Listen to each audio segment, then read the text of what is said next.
man who believed that I died 20 years ago, and I live like a man who is dead already. I have no fear whatsoever of anybody or anything.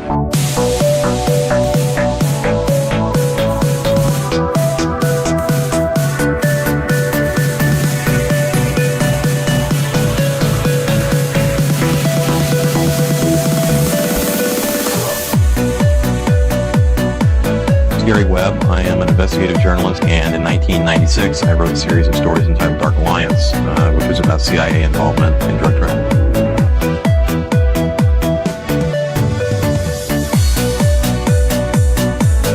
Are you a man who once said death smiles at us all? All a man can do is smile back.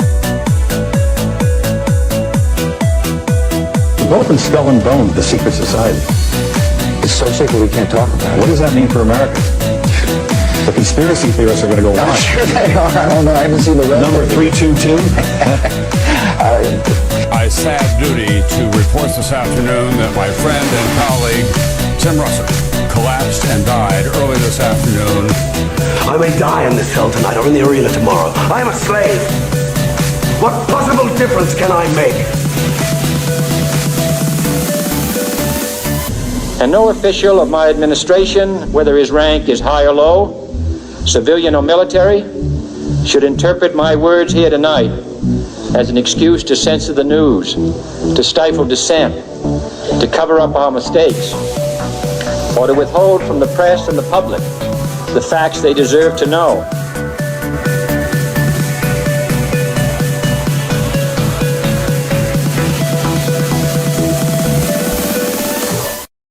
What's up? Welcome to another Already Dead, your favorite weekly conspiracy call-in show, a parapolitical, I guess whatever, if you want to be respectable or not, that's your choice, which route to go. But today, as always, I am joined by the great, the wonderful Austin Wade Picard. The mastiff Autism 316 has joined us.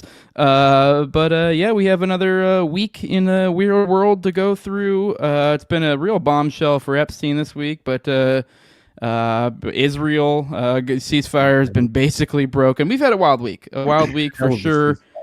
Yeah, it's also for those who caught it, for those who pay attention to I know we dual stream, so it Already Dead is under the banner of the Underclass podcast, for those who aren't aware, so it goes out to both our platforms, and also the No Way Jose podcast, but it's episode 666, and I did this, I actually sort of semi-purposely skipped Monday's episode. I could have done it, but my morning show, I could have done it like earlier in the day to make it work, but I was like, no, it needs to be 666 and Already Dead, because that's what we talk about basically every week anyways. Satanic type nonsense. And but yeah, if you guys want to be on theme today, call in. What is our number again? Whatever. I forget. I need to get to memorize that sucker. Oh, 1-833-722-DEAD. So you can call in there. We'll open up the phone lines soon. But especially if you got something spooky, something in the realm of Satanism. I don't know. Maybe we'll talk to Jacob. He's a former Satanist. He did say he stressed the former, but I told him you can't unsuck a cock. So. I'm just kidding. I don't know if he ever did that. I don't know what you got to do to initiate yourself in the Church of Satan these days. But Austin, did you drop that Columbine episode or what? Oh my God, brother! Or did you lie to me again about Monday? Yeah, dude. I am essentially my life is on hold until I get this thing finished. Mainly just because I am. Let's just say drowning in the details, and it's hard not to. And there's so many, I think, vital and very critical details that are important to the overall scope of the case, and also the alternative conclusion that I sort of come to. I think I just found myself back in the case files, reading classified memorandums and finding additional threads that were undeniable and necessary. So yeah, here I am I'm finally ready to start recording, so that's a plus, right? So I put a bow on it today, and so I'll get that thing hopefully finished within the next few days. 3 weeks, most. Yeah. Stop it.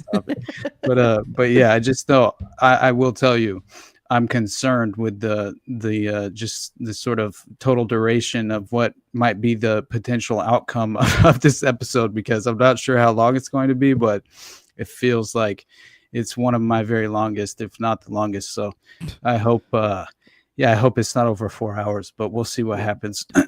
Wasn't your God? I can't remember what it's so niche. I can't even remember what specific serial killing or what the name of the killing was. But you did that one on the the Fort Bragg murders. Fort Bragg murders. Yeah, that's right. Jeffrey that was what? McDonald. Wasn't that like 5 hours?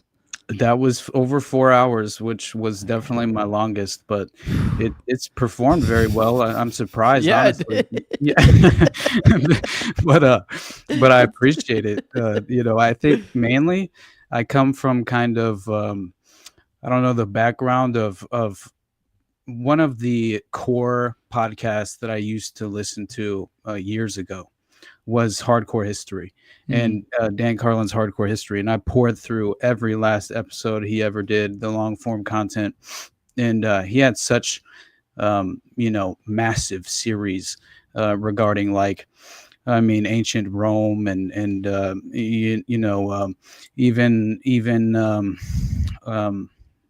what's his name that basically fucked the vast majority of the world, and we had Genghis Khan, right? Yeah. The Wrath of the Khan series is one of my favorites. It's very interesting. Yeah. but yeah, anyway, so I will say I always was hoping to be able to put together long form content in a way, but I also have to make sure it's organic and comes off in an authentic way, and I'm not pushing the envelope. You know what I mean? Hey, if you can make it work, I do think people will love that. I mean, it is unique. It's just I know from a content creator perspective, like, wow, all right, you're taking on a Herculean task, but hey, with that there comes the requisite payoff. So hey, go to town. I look forward to it. I'll listen. Thanks, buddy. Thank you, man. I feel closer to Columbine than right now in this very current moment in time, honestly. Like whenever I do these episodes, it feels like I go back and into this sort of time and place and live through it again, and it's very interesting. But I will say I feel overwhelmed, just like, and exhausted in every way, but yeah, so I'm eager to get it finished. So yeah, look forward to that one, hopefully getting out within the next couple of days. But anyway, beyond that, we have many different developments. I mean, what we had, No Kings 2.0, right, which I found, it seemed well financed, to a certain extent, because I will say that did it in any way affect your real life? I do have to ask this. No, okay. not whatsoever. It was nothing like the first. But I will say there was a little bit, I wasn't like trying to get out into the world. I was definitely, entirely sucked into the project itself. So there's like one place in my like day-to-day life that like over the course of a week, I might go like a couple times, maybe 2-3 times, taking my wife to and from work.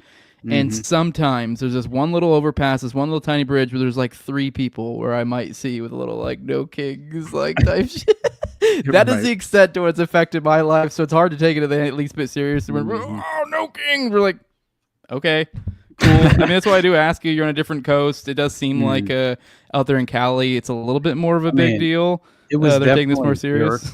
It was definitely here, and it was nearby as well, as far as like just gathering protesters or whatever you want to call them.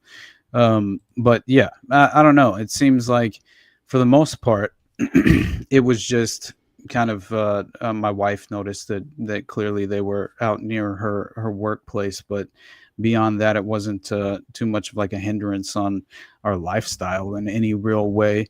But yeah, I don't know, man. You know how I feel about gathering for a public protest. I feel like it's just the perfect recipe for one, being very well surveilled, as far as like the mass surveillance taking place, and you will be put into some sort of just like I'm sure you will be placed into some kind of federal database, of some kind, and in no real positive way, but it's not as if we're insulated from that. So I'm just saying that as far as going down to I don't know, gather amongst the feds, it never makes sense to me, because I never see any real outcome in as far as moving the needle in any positive way. So I think it's important, to have your voice heard, but I don't know. I think you're putting yourself in a very dangerous position if we haven't noticed in the past, with just January 6th as the best example. I mean, this is where the federal infiltrators, kind of swim amongst the public and intermingle and kind of steer the masses into some kind of just opportunity that they will definitely exploit and take advantage of in some dystopian way. But yeah, man, I don't know. Just seeing the finances that were allegedly exposed regarding the No Kings 2.0, it seems like it was heavily financed by the usual suspects, right? Like the lizard people, aristocratic, dynastic families like the Soros, the Rockefellers, and the Fords, and I think Warren Buffett as well, which he comes up in Columbine. I didn't know that he later on purchased Flight Safety Services Corporation that was training up the 9/11 hijackers in the. It's very interesting to me that both John Bennett Ramsey, the father of John Benet Ramsey, who's affiliated with the child sex ring in the area and a secret society as well, was living in Boulder, Colorado, very nearby Littleton, and happened to be, a part of the same flight simulator software program that was being utilized, at the time for that very purpose, leading up to fucking 9/11. And who else is involved with this? Wayne Harris, Eric Harris's father, which is just fascinating to me. So again, it's like there's a reason that 9/11 there, and I describe it in the episode as like we find ourselves at kind of the crossroads, right, where 9/11 and Columbine. I forget exactly how I described it, but I feel like I did a better job. But anyway, it's insane how much they overlap, right? It's and to me. To back up a little bit, I know you really want to get into Columbine. I am kind of astounded that they.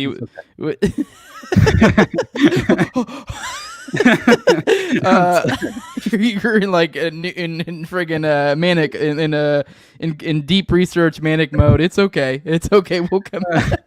But I did want to back up, but I just wanted to make a remark that I do find it and maybe I don't know, maybe that's not over yet. I don't know when the fuck, if there is an end date for whatever the fuck this No Kings thing even is. It seems like for me, for my purposes, for my world, the nothing burger, even in the world of like social media where I sometimes lurk, seems to be a whole lot of fucking nothing to me. But I am kind of surprised that I haven't seen more. You did mention the kind of the normal people, the Soroses, and they were kind of, I feel like a week or two ago, maybe a little bit longer, we were getting some of these stories and kind of we're going to lean into the Rico stuff with Charlie Kirk and this and that. And I felt like the window they had for the No Kings thing, if they were going to try to monger for some sort of nonsense, it feels like to me that perfect window seems to have passed, if not is currently passing. Like, because it seems like in the past week or so with some of the supposed No Kings things, that would have been time to really spring with whatever the hell the plan is. But I haven't seen it. I mean, I don't know. Do you have any thoughts there? I'm just kind of curious. I think maybe there's more to come. Maybe you know more about these No Kings than I do. But it feels like it's slipping. Yeah. Well, I think policy-wise, no. I mean, no real effect.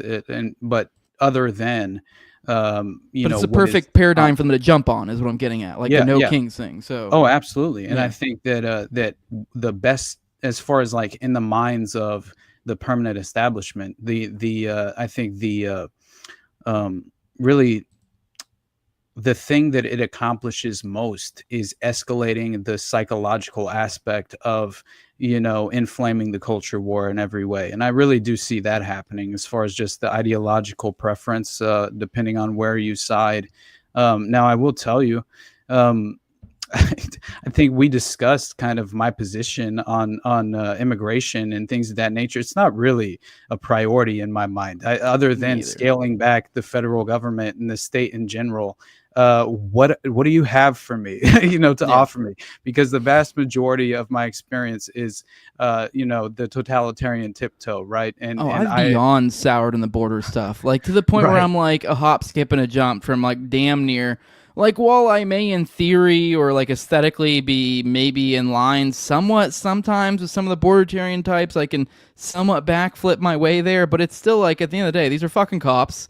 And it's like, I mean, you see these stories of them fucking shooting people's dogs, being in the wrong places, this, that. And like, sure, maybe you can make some abstract argument for there needing to be some sort of border protection, but at the very least, it's like some sort of necessarily evils type of argument, and you should be incredibly restrained if it even exists whatsoever. And it's become this bizarre, like, we gotta fucking deport them all, and we're going to unthinkingly impart all the power in the world to Border Patrol. And then, like, but when you point this out, the rightoids, the Border Patrollers were fucking be like, well, that's not what we wanted. It's like, well, dumbass, that's what you fucking get. Like, that's how this game works. Exactly. And they've weaponized the border issue in every way. And that includes psychological mind war, and as far as just the kind of like the techniques and I think the strategic nature of what they are hoping to achieve is very much just this it's always a layered agenda where it's achieving multiple sort of dystopian outcomes at one time.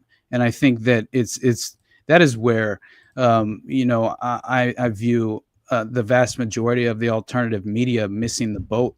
It makes no sense to me. I get how on the surface it feels so clown-pilled and ridiculous, right? And in so many different ways, it feels like we've crossed the Rubicon, right? And Did you see the Your Mom HuffPost article from the other day? No, I don't think so. Okay, we can come back to that. Sorry, I don't mean to throw you off your roll. No, you're good.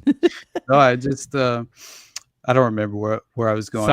Sorry, you were talking about clown-pilled, and it's just the ultimate. There literally was a story, I believe it was written by HuffPost, where the other day, in relation to the upcoming Russia-U.S. summit, they're getting ready to meet in Budapest, and I guess the HuffPost question was something we're alluding to, that something along the lines of, like, implying that, like, why is it you're doing in Budapest or whatever, implying there's some sort of negative connotation, which perhaps there is. I don't fucking know. Don't really care. Because I guess at one point in time, supposedly Putin had promised not to invade Ukraine. It was in Budapest or something. Whatever. I guess there's arguments why it would be there and why it's actually neutral ground, whereas the lefty HuffPost journalist was kind of trying to, whatever. Who cares? But then Catherine Leavitt goes, your mom. And then they ask like somebody else, and I don't remember who the other person was, and literally the response was your mom. And so like two people gave them like literally your mom. Which, like, I think it was kind of a stupid question, but it still is like, I mean, can we really your mom? Right.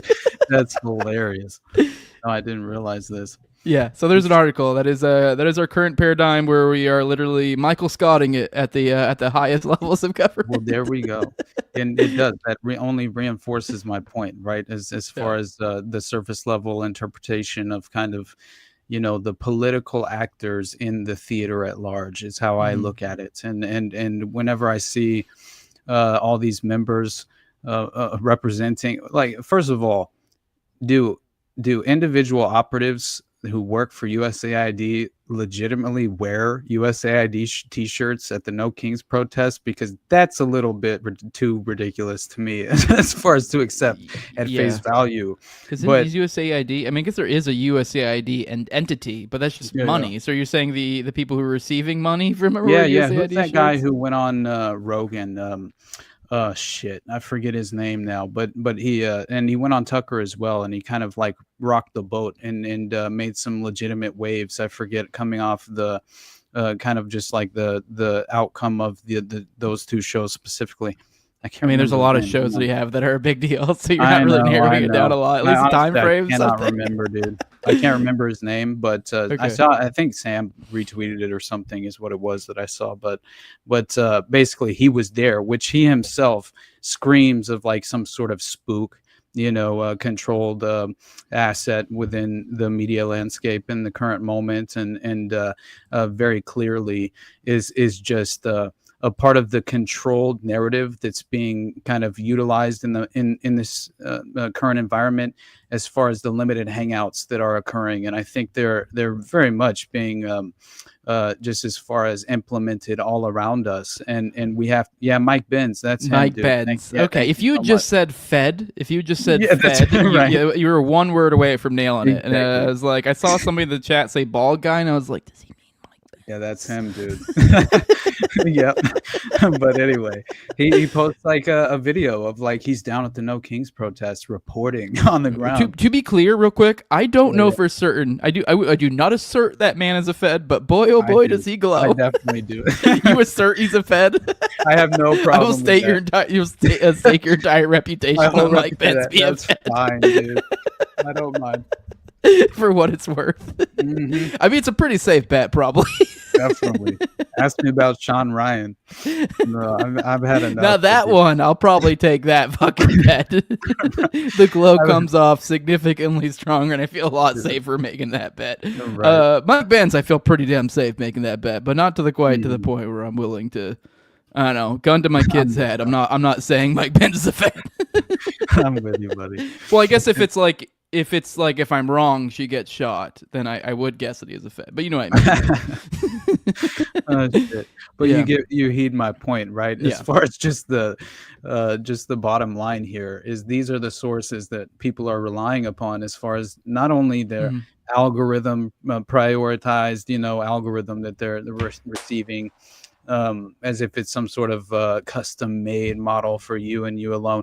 It's all just some, in my mind, that you see it as far as just engaging on Twitter. Like it's what the algorithm and the social media timeline is meant to do, is keep you in this hyper emotional state of mind where you're attempting to, one, either take bait one way or the other, if it's reinforcing your confirmation bias or it's leading you into a direction of conflict. Either way, what is it really achieving? And are you spending your time wisely? And that's something I think, like, clearly I need to make more of an effort to use my social media, but at the same time, I feel it's overrated. I feel grateful. I feel grateful very often that I don't necessarily engage.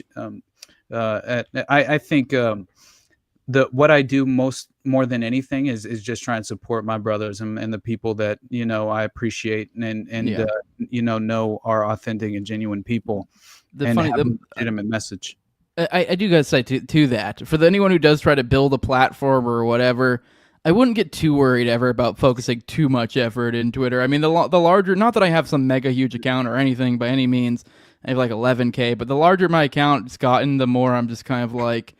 It's more that like I've just used it to just occasionally post, and it's like I don't know. I guess that has slowed down my growth, but from a creator perspective, it seems like there's less to it. Also, even just from a human perspective, it's kind of like I don't know. What do I do? What am I really trying to squeeze water out of that stone and try to shuck and jive for people? Like, so it's when I have something to say, I'll fucking say it, and it is a little bit overrated, although it's nice to have a little bit of a reach. So definitely follow me on Twitter at Tower Gang. right. I do think that's the beautiful silver lining, though, is the networking capability it offers, and that's what I've relied on it most for is really just like kind of I don't know, using it to facilitate kind of relationships that inform the forming of relationships, and it's led to legitimate friendships and beyond that. I think the only thing that more followers provides you is more credibility when you reach out to certain people. I think that's mainly it. And that alone feels gross that you have to kind of play that game, But it's fair. It's fair. Yeah, it makes sense. I mean, if you're fucking Sam Tripoli and you're trying to book guests to some degree on a certain level, you are kind of looking at metrics because they are to some degree. And yeah, there's unproven people. You were unproven. You hadn't done anything when you went on the Sam. I think it was your first podcast was the Ruby Ridge episode. So like that was crazy, dude. Yeah, I had no experience with any sort of fresh out of Langley. Yeah. Fuck. no interviewing expertise whatsoever. Like legitimately, I had just consumed so much content over 10 years of working shit dead end jobs that I fucking hated, that essentially I was so committed to getting out from under having 9 to 5, which wasn't necessarily my, obviously when I was working, but you get the point. And I was tired of, having to at least comply to a certain extent because I had to retain my job position. Like that alone, I feel like COVID very much inspired me to kind of just activate myself, right, and get into the game. I'd still be in the military if it wasn't for COVID, probably. So yeah, I feel like, and then also I think I'm just very grateful for the mentality I had at the time. I was like, man, I don't care if 30 people listen to me, then that's more than what I honestly expected. And then it just went from there.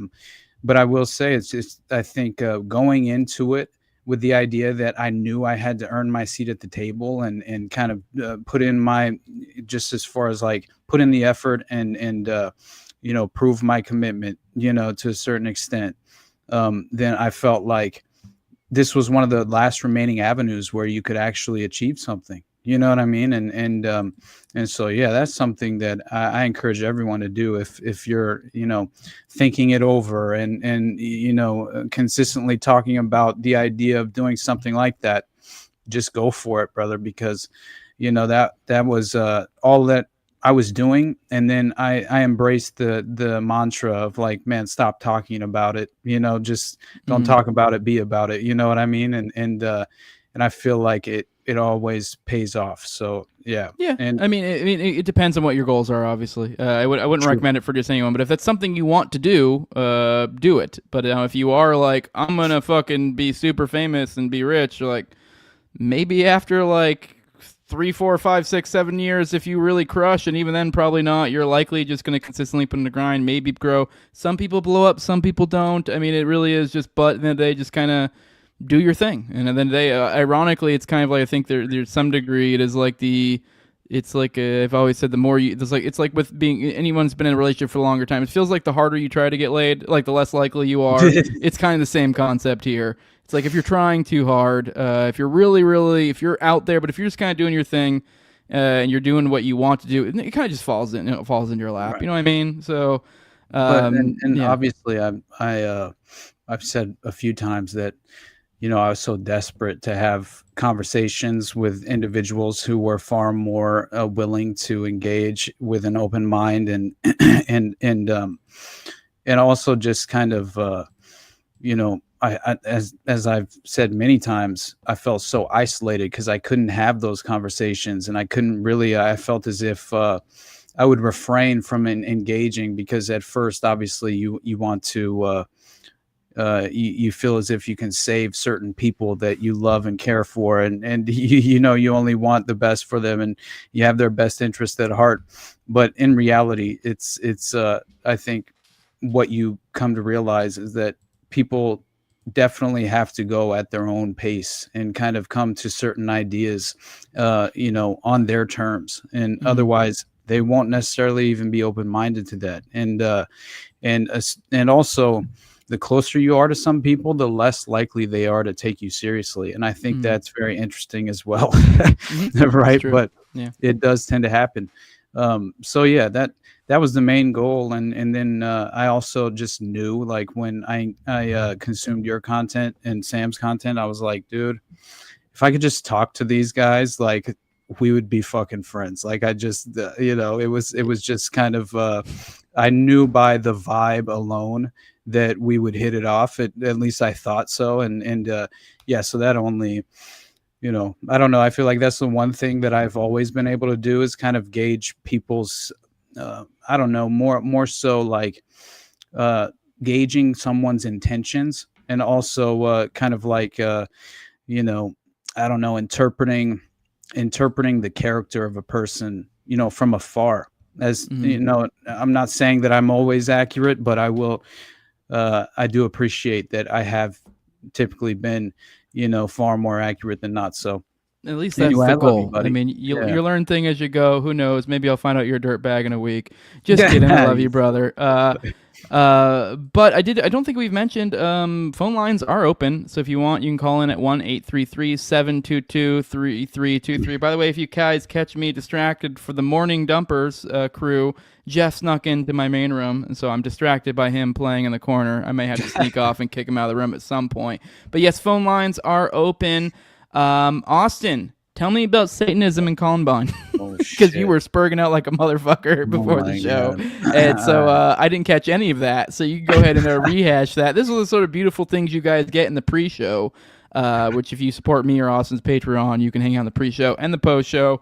And you usually get at least a probably solid 10 minutes or for each pre-show and post-show of Austin spurging. So that is the kind of content you get. But tell me, we're trying to focus a little bit on Satanism, kind of make that the theme today. Right. But there was a little bit of that vibe in Columbine. So tell me a little bit more about that. I think maybe I'm getting ahead of myself. But I remember when I had Jolly on the show, I vaguely recall, and you talked about it a little bit before the show. There was like kind of a blood oath type thing, which for me, I remember in my head, I kind of characterized that like that every 90s movie where he'd be like, oh, we're brothers now, and here's a blood pact, or I don't know, some like that kind of thing. It was just some sort of signification of them being close, but sounds to me maybe there's a little bit more of a darker, sinister aspect. This plays into the trench coat mafia, which is what kind of gets associated with these fellas. I know we had Marnamac on recently, and she was telling us she was actually in Columbine. She was kind of, if I recall correctly, kind of making it out like she doesn't even remember it being a thing so much. So it might have been, maybe that was kind of insinuated more than it being a real thing by the Fed. I don't know to what degree that's a put on or not, or over accentuated after the fact, because they like to point you where they want you to go. So, absolutely. Yeah, and that very well could be one of the elements factoring in. What did you say? Okay, I got you. So it might obviously be a factor as far as one of the elements that is involved in terms of the misdirection that was playing out as far as planting the official narrative. But at the same time, I'm starting to view the Trenchcoat Mafia from a different lens. And that came from basically this internal police case file that I was reading through regarding the interview of a student from nearby school, which was, apparently very nearby Columbine. And also, I forget, I think it's Arapahoe County. I'll look at it in a moment. But it's interesting because it seems as if he was the kid who was found with child pornography in his backpack, and so this case file was then basically just internally put into circulation as a report, right? And this is what essentially provided me with the window into this new interpretation of what the Trenchcoat Mafia actually was, because it seems to be far less of like a subset or let's say just a kind of a social clique in the school. What did she say? They were seniors and I was a freshman, so it might have been like past my era. I was just bringing it up to remind the audience. Right. I wasn't even going to read it, but that was Marnac from last week, and she was just mentioning just to kind of caveat, and I remember that too. So I was just kind of saying that's how she remembered it. I'm not saying that's true or not, but just one anecdotal example. So. Right. Not at all trying to say that's in accordance with the actual fact, but sorry. Yeah, right. That's what she said. She was a freshman at the time, so she may have been a little bit out of touch. So don't take that to the bank too far. So, well, it's interesting because I think that there was an affiliation with the local membership of what was referred to as the Brotherhood of the White Temple, right, which was a membership of the White Eagle Underground, which stems back to I believe it's called hold on, let me find it. It's a secret society essentially called the White Eagle Lodge. And so this is once again kind of just think Freemasonic, esoteric, ideological exercise within a local lodge of some kind. But then it seems to be far more vast than this. And that's what I found to be most interesting is that, and this is also the timing of it all is in the window of PatCon in my mind, and I think that this plays perfectly into the formation of the plotting leading up to 9/11, and this kind of white supremacist footprint of like the Aryan Brotherhood or the Aryan nations being considerably involved with members of the Mafia who were apparently implicated in this network as well. So this was an international criminal syndicate that was utilizing rogue intelligence operatives, allegedly, according to a police officer, right? Which, in my mind, I think this detective was in over his head. He was essentially swimming with the sharks, and he didn't realize this fact. And so he was reporting on something in a sort of honest way, but in reality, he wasn't read in on the overall scope of the covert and clandestine network that was being facilitated all throughout the domestic U.S. I'm talking training centers, compounds, where there's one specifically in Colorado, they call the Colorado Complex, and it was blowing my mind because this is the location, the very location that it was headquartered in, happened to be where one of the delivery drivers, which was the married adult male from a Blackjack Pizza, was and a legitimate, friend and associate of Eric and Dylan, right? Who had apparently partied with them, was living in this exact same area and was also friends with the individuals who worked at Blackjack Pizza, who were also adult males that provided them with the weapons that they utilized in the Columbine massacre. Two of them were charged after the fact and didn't really do that much time, honestly, for providing, the automatic weapons and things of that nature too. At least one of them was the Tech 9, I believe, that was definitely a part of the weapons that were provided from an adult to an underage child, which, is clearly, the issue there is that it was illegally obtained. And then also, I believe one of them was a sawed-off shotgun.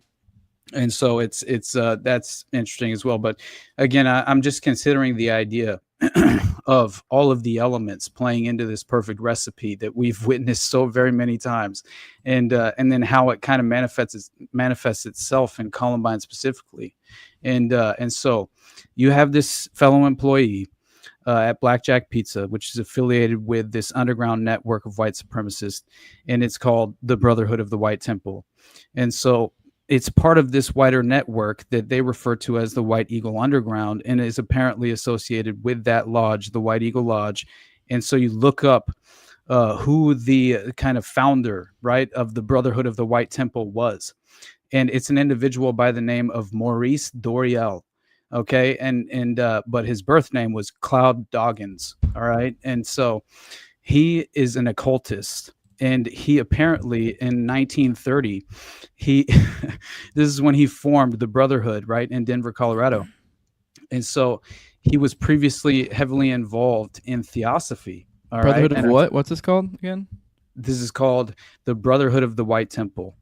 All right. And Maurice Doreal is the founder. And he apparently was into theosophy, right, and the Theosophical Society prior to becoming the founder of this kind of new occult organization, practicing some sort of it seems as if it's a pivot in a different direction. It's just another kind of this is very strange how it's they attempt to recruit individuals in modern day still to this day, right? It's very interesting, but anyway, so Doreal claimed to recount. Did you say that there was actually a connection between Doreal and them, or was that just who founded this White Temple? No, he definitely. I mean, I think that it's important to know who founded the organization for sure. Well, I know. I just want to say. Is he also? I thought maybe I misheard you. Is he the one who gave them something too, or is that something? No. Okay, not the actual just founder. No. There you go. Go ahead. Yeah, just I didn't think so, but I wanted to clarify. I thought you maybe said that. No, it was just the initiates who were among the Brotherhood in the local area, okay. And so, but it's interesting to see what they allegedly practiced and what they believed and embraced as their kind of occult ideology, and so.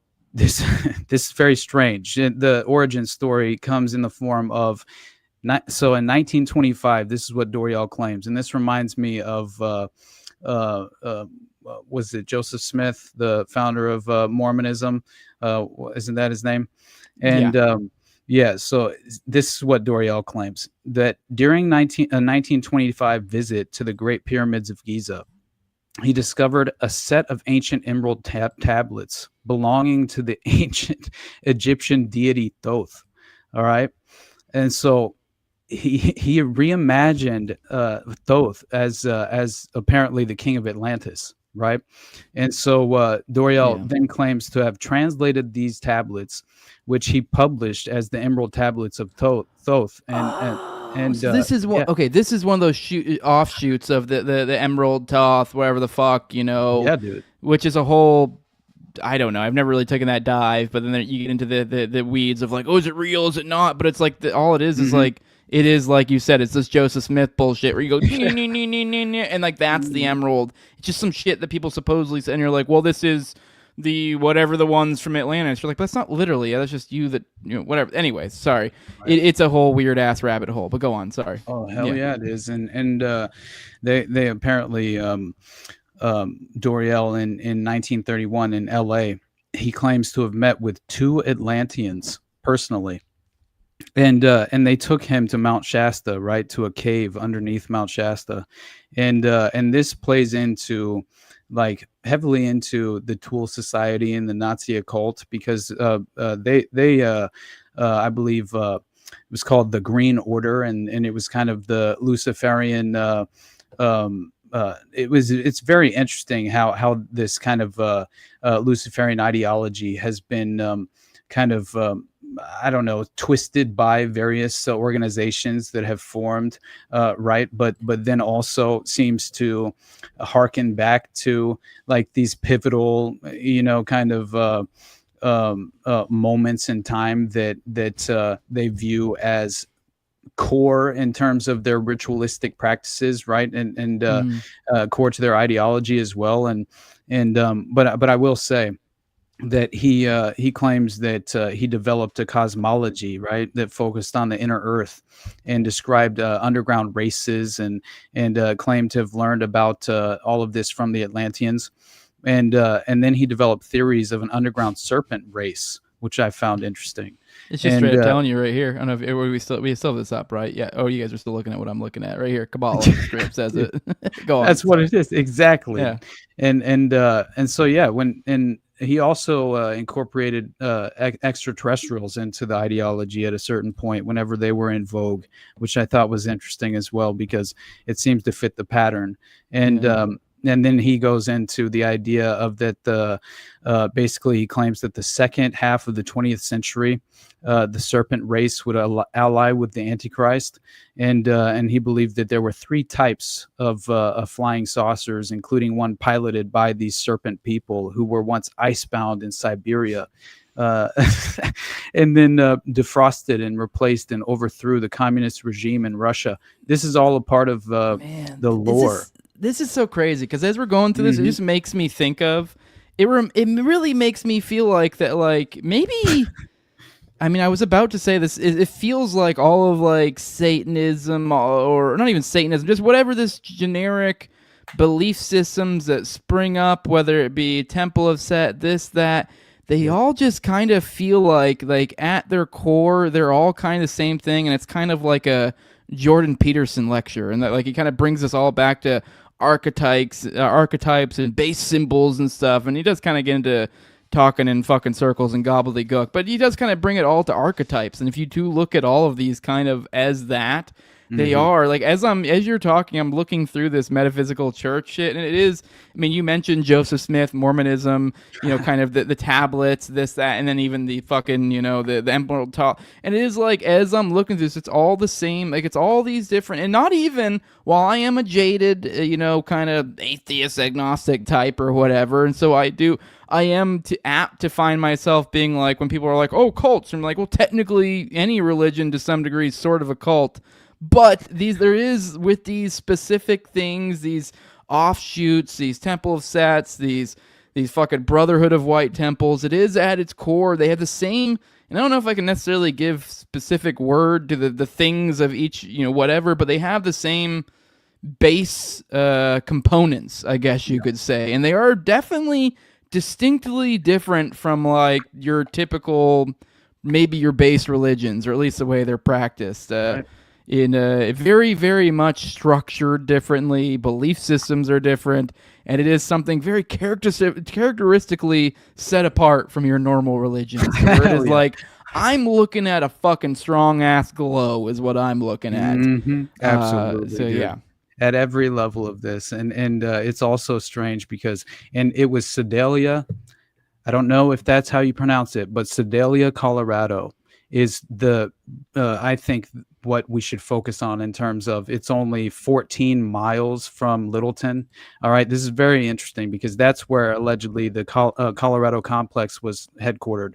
And so again, this is exactly the location where some of the adult male delivery drivers from Blackjack Pizza who were, legitimately associating with Eric and Dylan leading up to Columbine. Real quick, Austin, sorry, just to clarify this, on this specific connection for the Brotherhood of the White Temple, you're saying that the people, or one of the individuals who I believe you said, what is the connection? I know Blackjack Pizza, one of the individuals, just to hone in that to like the specific connection here, because I do think this is important.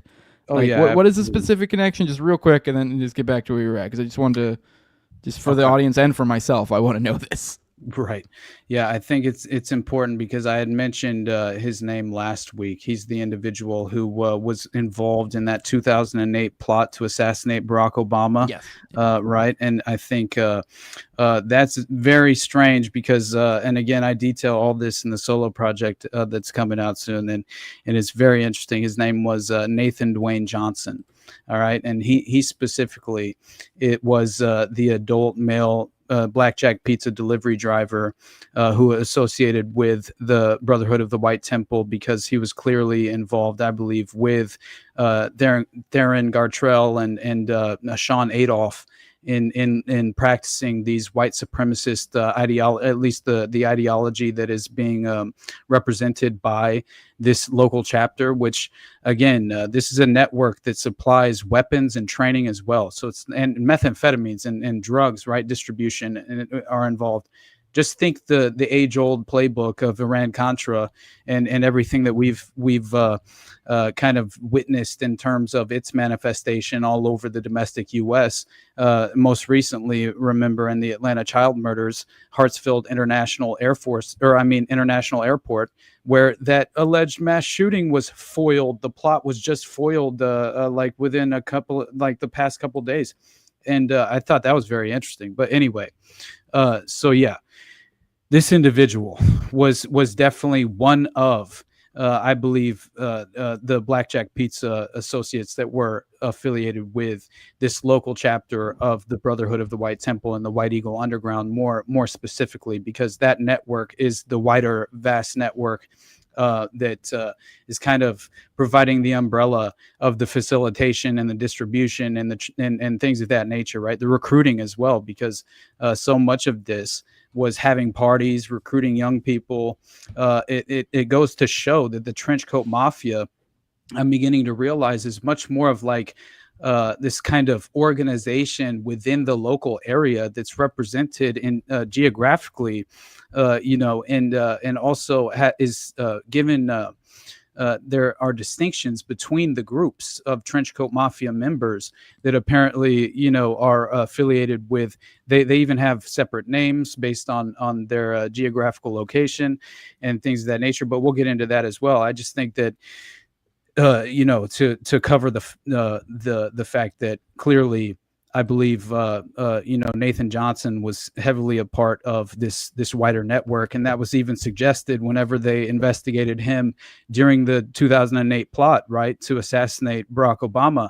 That was one of the priorities of the detectives who were charged or tasked with investigating Nathan Johnson and Theron Gartrell and Sean Adolph. So that is very interesting to me and at least worthwhile in mentioning. And then there are also two other members or associates of Dylan and Eric that worked at Blackjack Pizza, but I'm forgetting their names right now, but I can pull those in a moment. But still, By the way, I did want to mention this is literally like very much like the Temple of Set. There's a membership. There's as I'm looking through this, they literally have like it's like it weirdly feels like almost as if they were putting like a kind of a nicer face on it in a lot of ways. But yeah, there's like a certain amount. Like there's a specific structure. I believe it's like 16. Or essentially there's only so many different kind of like they had like every one's somewhat different, but they have like core different like hierarchies and stuff. There's 4 neophyte and 12 temple grades in this. I mean, look at all, like they literally have like a hierarchy within this, which I guess you do see in some organized religion, but something's weird about this. And you see and as I've said with the Temple of Set, it almost feels like they even said in here too, there's like they're going into how you'll be able to kind of teaches you the secret meaning of symbols. It's literally basically telling you you'll be able to occult things, which is kind of what I've been saying with like the Temple of Set stuff. Is just kind of that, like, if you know what they're saying. I always use the example that is brought up in Eye of the Chicken Hawk, where there'd be like in multiple, child trafficking rings, where they'd be like, back pages, weird little ads. And like, if you know what you're looking for, and a lot of times, even if you weren't looking for it and you just look at it with a critical eye, you'd be like, I think they're talking about fucking kids. It didn't really take a whole lot of discernment, but because it's like hidden and kind of it's occulted, so, but when you're able to understand their meanings, then the whole world just becomes you're signing up for job listings when you're going on to Brotherhood of the White Temple, or signing up for your annual membership to the Temple of Set, or whatever the fuck. I'm sure there's probably all sorts of agents or whatever the hell you want to call them out there in the world that probably have an assortment of different memberships to these different sorts of groups, probably. So. Definitely, man. And but I do think that clearly when you see this individual Doriel, the founder of this organization and occult ideology, basically he pulls like a Jim Jones type situation, where whenever he relocates the church or the organization itself to Sedalia, Colorado, he basically predicts this kind of nuclear holocaust, right? This nuclear war will take place, and so he has this kind of apocalyptic vision in this language that he's using, and he puts a date on it, I believe, as well. But he inevitably died by like 1963.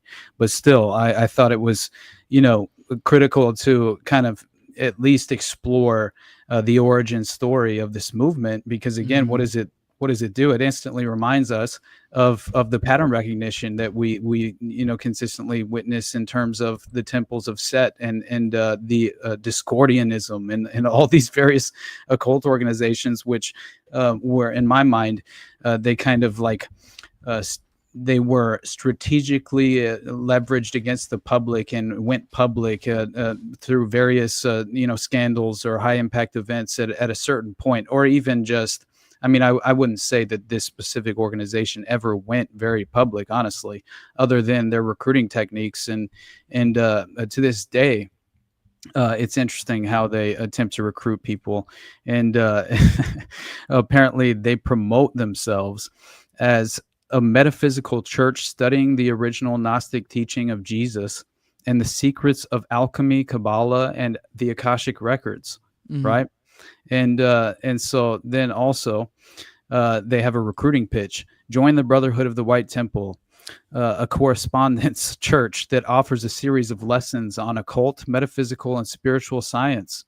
And so clearly they're practicing ritual magic as well, right? Which you had kind of, I don't know, just suggested a moment ago, but this is when I discovered the confidential investigative memorandum that blew me away, right? In terms of the interpretation and description of the White Eagle Underground, which is directly associated with the Brotherhood of the White Temple being just kind of a local chapter representation of this organization and agenda at large, in my mind. And so again, we have, and this sort of feels like a smoking gun to me in a way. And so basically the way that it's described in this confidential memorandum is it implies that the group itself was actually a cult consisting of high-level rogue intelligence agents and foreign terrorist operatives. All right. And so the investigative memorandum, which was dated March 31st, 1997, this was regarding a felony case of child abuse. Did you hear me? This was involving a felony case of child abuse by a man by the name of Paul Schultz. Okay, and so the subject, damn it, every time, every time I was like, when I found this, I was like, God. I almost said every time with the pedophilia, and then the other thing hit, and I was like, really every time. Really every time. And so this is crazy, man. The subject line itself reads "The Star Chamber" and "White Eagle Underground." All right. And so the background begins by saying the investigator received a call prior to Thanksgiving from a woman currently living in Cypress, Texas, a Houston suburb. Instantly, I thought Dean Corll, John David Norman. I thought the net with the Odyssey Foundation and the Delta Project, right? Just in the way that it has this major footprint of this very similar criminal syndicate in that very same area. And so again, it just I thought of that just right away. And so, but this woman who called the authorities, her name was Belinda Schultz. All right, and she was 41 years old at the time, and she disclosed that she had learned about the inquiry into a white supremacist terrorism centering on New York City through a third party. This is in 1997. I just found that to be very interesting because the scope of all of this comes in the form of there is a major plot of a terrorist attack of some kind, playing out and going as far as being given the green light in New York City.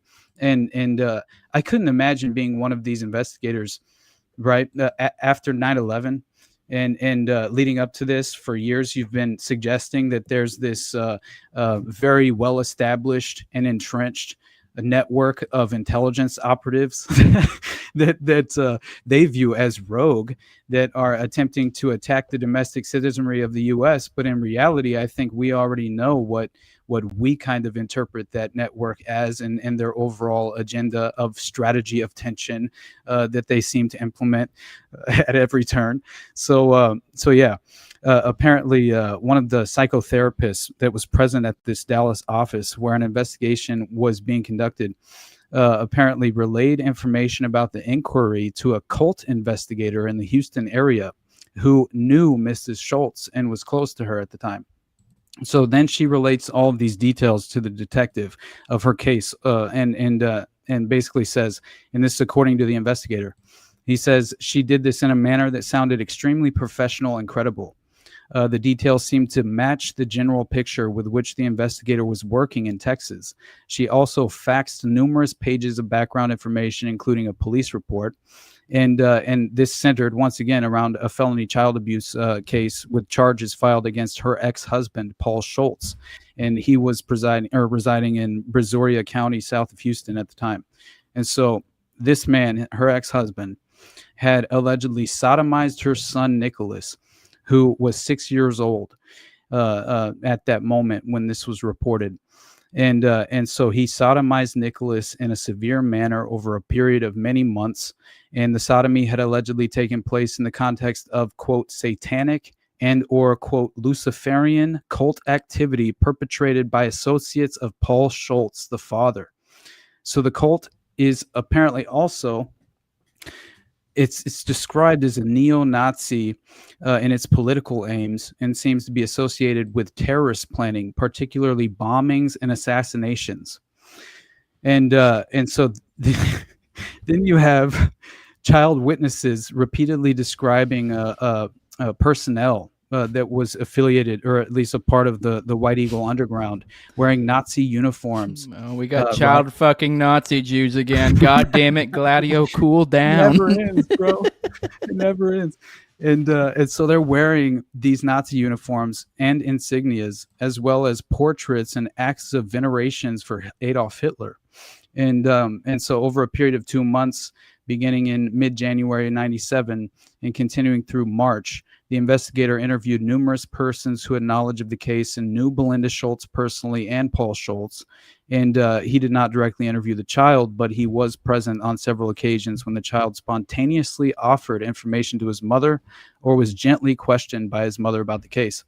And so he claims to have been impressed at all times with the extreme professionalism, determination, and competency of the mother in this matter, as well as the intelligence, consistency, and ability to construct plausible stories on the part of the child. Now, Mrs. Schultz, her reputation in the community was apparently very high as well. And so he speaks on apparently a lengthy occasion with an individual by the name of Carlton Collier, who's a representative of Houston-based Justice for All, which was a citizens advocacy group.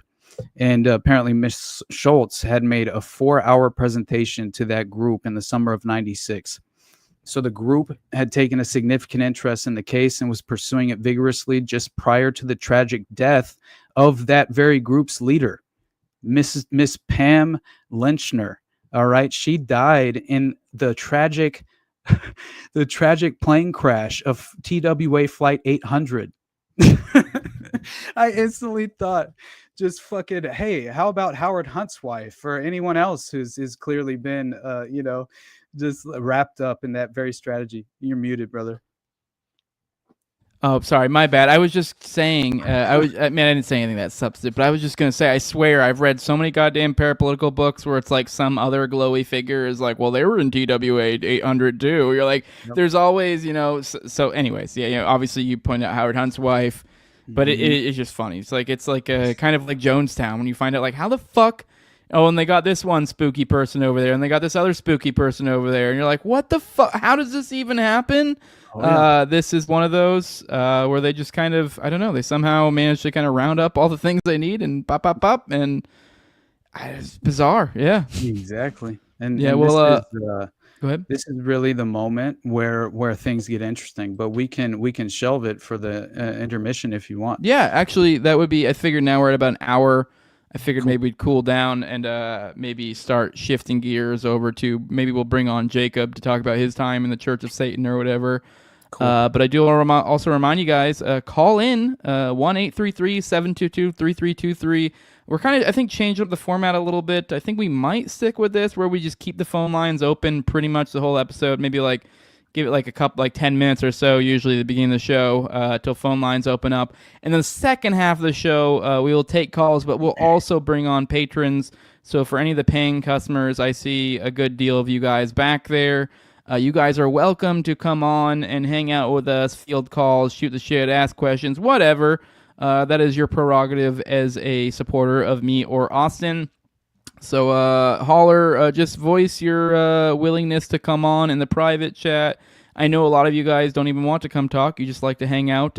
You hang out there for the pre-show, post-show, and for hanging out in the private chat. But that is an option there. So whether you want to hang out in the private chat and get your option to come up, just letting you guys know, go ahead and put in your request now.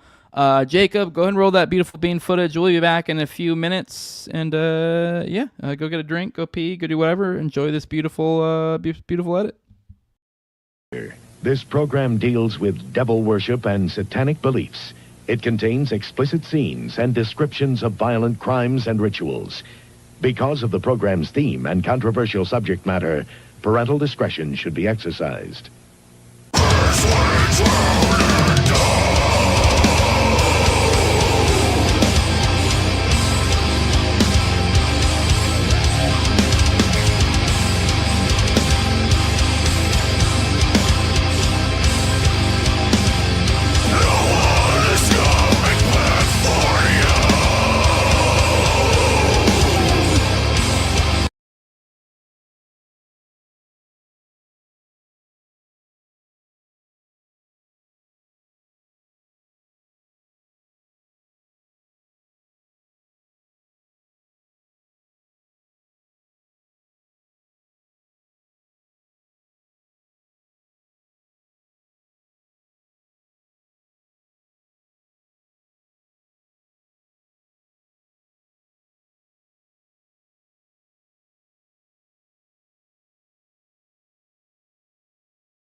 All right, I don't know what happened, but I think Jacob must have walked off. Hey, chat's still there, so hey, we're still here. I don't know what happened. The intermission frigged up. So oh well. Sorry, I noticed. I would go take a leak. Came back. Oh geez. So yeah, sorry about that. You had a little weird lull. Sorry. It is what it is. But yeah, I guess we just pick up where we left off. I don't know. I didn't catch the. Go ahead. I have to at least finish the point that I was trying to make as far as because it is insanely fascinating as far as what this individual Paul Schultz was potentially at least practicing as far as his own strange ideology, but then he also seems to be very much involved with the organized crime syndicate in the area, which to me screams the Gladio playbook, which is clearly always kind of the formula that they rely upon, and so just as far as what she claims, that she basically ran a commercial air conditioning and air filtration business with her ex-husband Paul Schultz, and this is from the ex-wife Belinda Schultz. So she says the two of as far as just the pair of them, they managed this small company which had been previously owned by Paul's father, Carson Schultz, which I haven't yet been able to look into his background, but I'm assuming that he also has similar connections because it seems to be very much fraternal and right in the as far as just. It seems like they keep it in the family in terms of the initiated, right? And so it makes sense that he would also have strange connections. But still, Miss Schultz, she stated that she basically ran the business because her ex-husband had a continuing substance abuse problem involving drugs and alcohol. But she also stated that she and her husband at the time had high security access and security clearance. Because of their business to all of the major petroleum refineries along the Gulf Coast. So she then says that, apparently she was, obviously I mentioned he was, I believe, 41 at the time, and she was also in her mid-40s whenever she made this report. But Plattsburgh Air Force Base, definitely. It's going to be in the episode. Believe me, I go very deep into the 18-level subterranean underground facility that that they apparently were running behavioral modification, experimentation on individual subjects, which had even potentially been sexually traumatized or assaulted in the course of the experimentation by the psychiatrists who were involved at this operational level. But and then there's even a quote. There's a quote allegedly from Eric Harris, coming from a childhood friend that grew up on the base with Eric, and I believe was even a member of Plattsburgh's baseball team with Eric when he was like 12 years old. But either way, it's all very fascinating, and it seems like since the age of 10 years old, he might have been experimented on, and that makes a lot of sense, right? Considering the idea that he had prior programming, and they essentially, I think they dosed him with the perfect pharmaceutical recipe at the right time, and they helped escalate everything and greenlight something that I believe was far more of a fantasy in the minds of the children at the time. At least that's how it seemed, almost like the dream that Sirhan would have about the shooting range. It's like this is the Manchurian recipe all day long in my mind, but still. So this is the portion that's very strange, other than the idea that that they clearly had this high security clearance. It's more interesting that he was currently employed during the report with Custom Air Products on right in Northwest Houston, but basically Miss Schultz claimed that he himself had even concealed his past during their marriage, right? Which is very interesting. But so she then claims that she had been told by his mother that both he and his brother Buddy, who was also in the air conditioning and filtration business, were connected to the Mafia, right?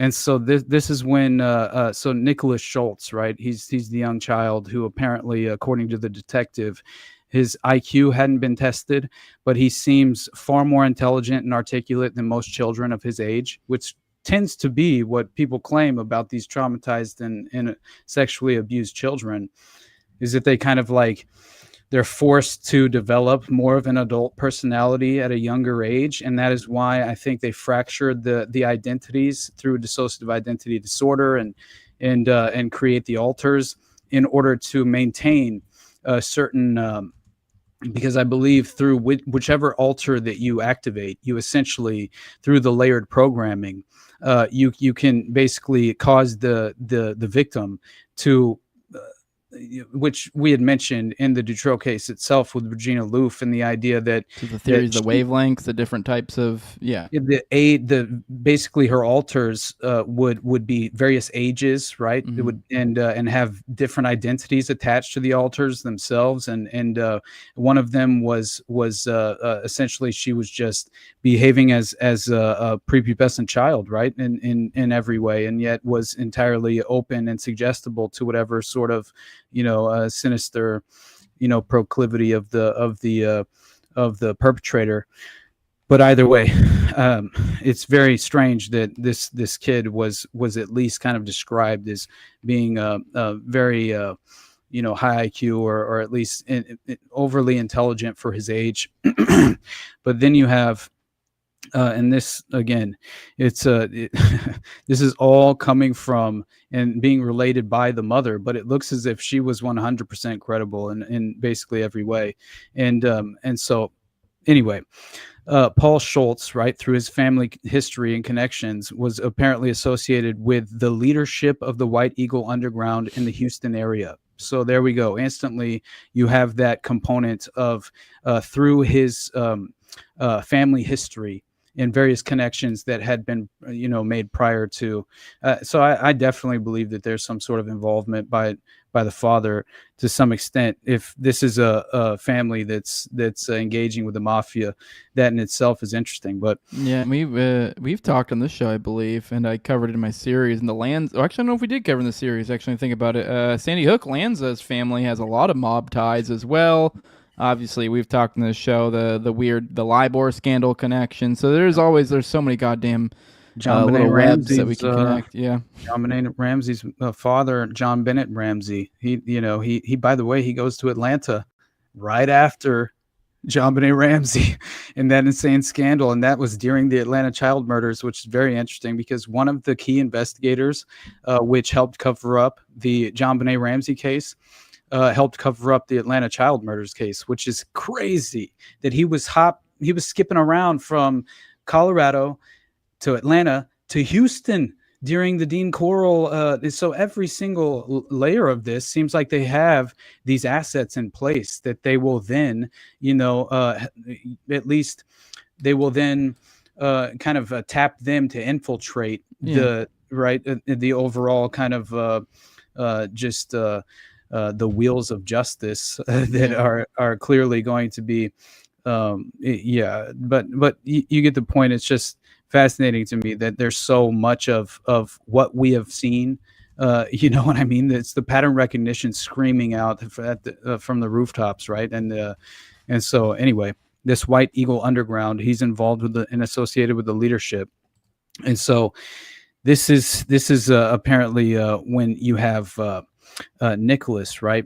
There's all these incidents and stories, as well as this other child named Lauren Roberts. All right, so you have Nicholas Schultz and Lauren Roberts, who are these child victims, and she claims her father was allegedly involved in the same, what she called the cult, which it looks as if this is far more interpreted as like an occult organization with a wider network, kind of facilitating the overall function and recruiting aspects, and I think it goes beyond just the weird occult practices that they would exercise, but so according to these child victims, right, and she claims her father, Lauren Roberts, her father was involved in the cult, and apparently this is all consistent with the mode of operation and the facilities used by the White Eagle Underground, known to investigators at the time.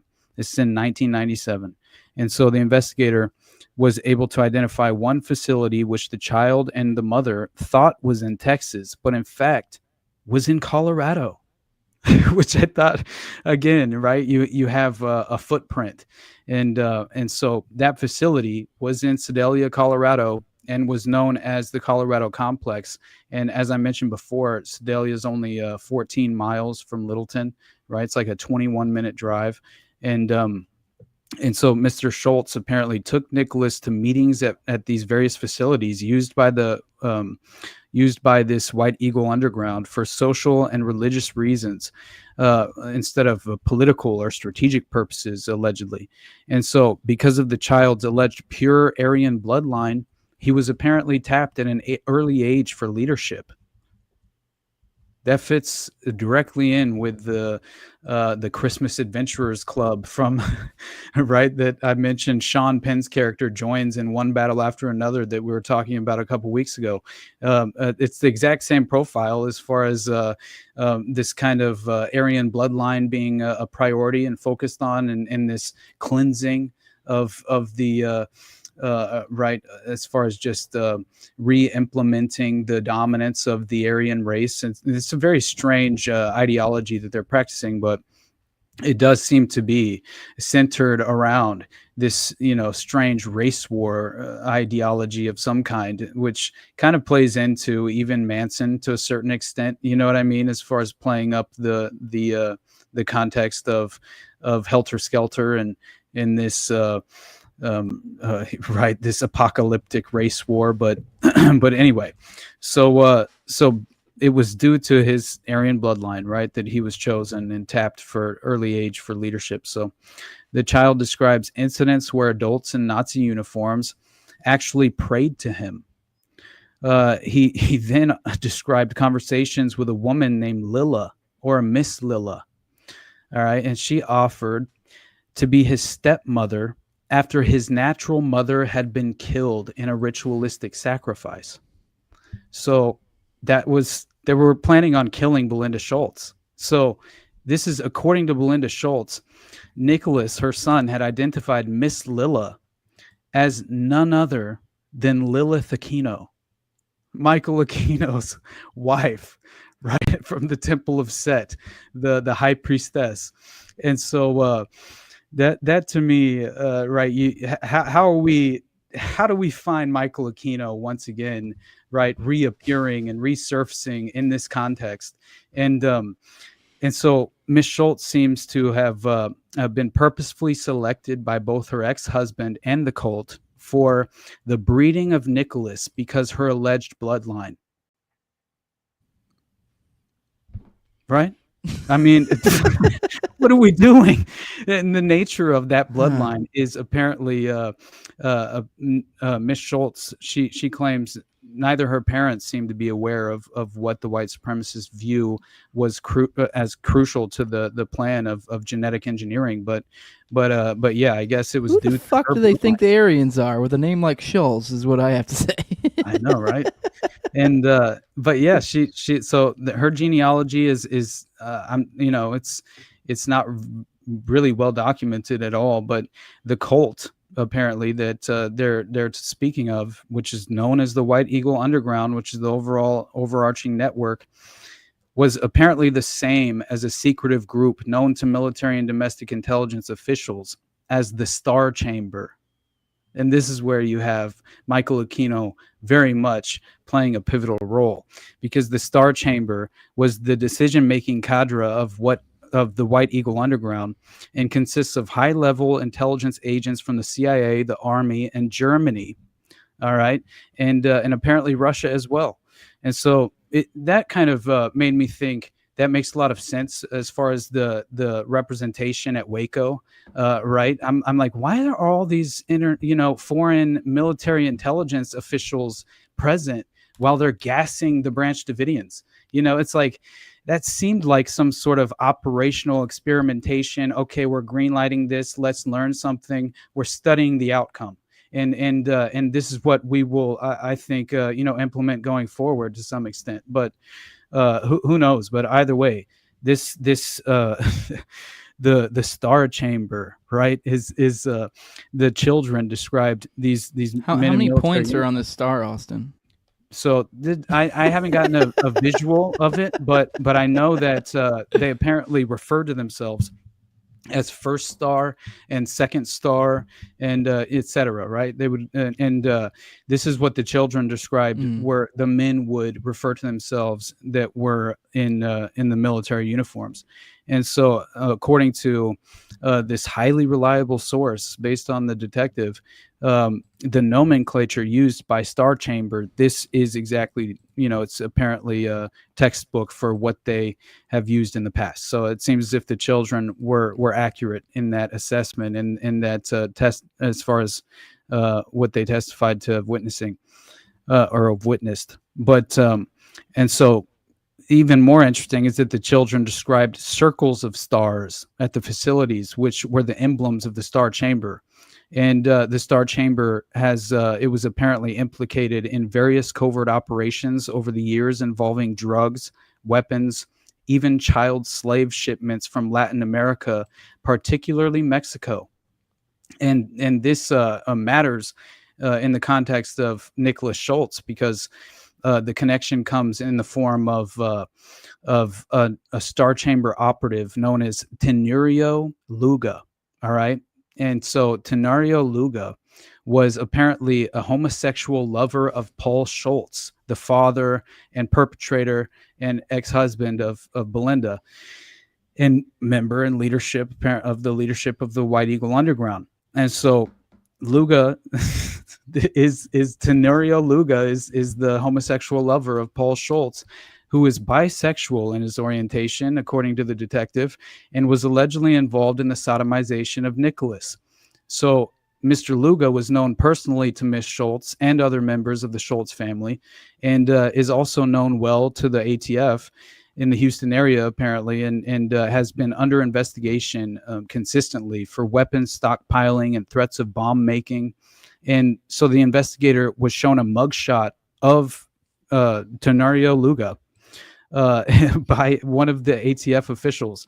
And so you have other sources suggesting that Mr. Luga may also have been an active BATF informant and had close ties to both the CIA and to the Salinas gang that formerly ran Mexico and is currently under international scrutiny for alleged drug trafficking and money laundering.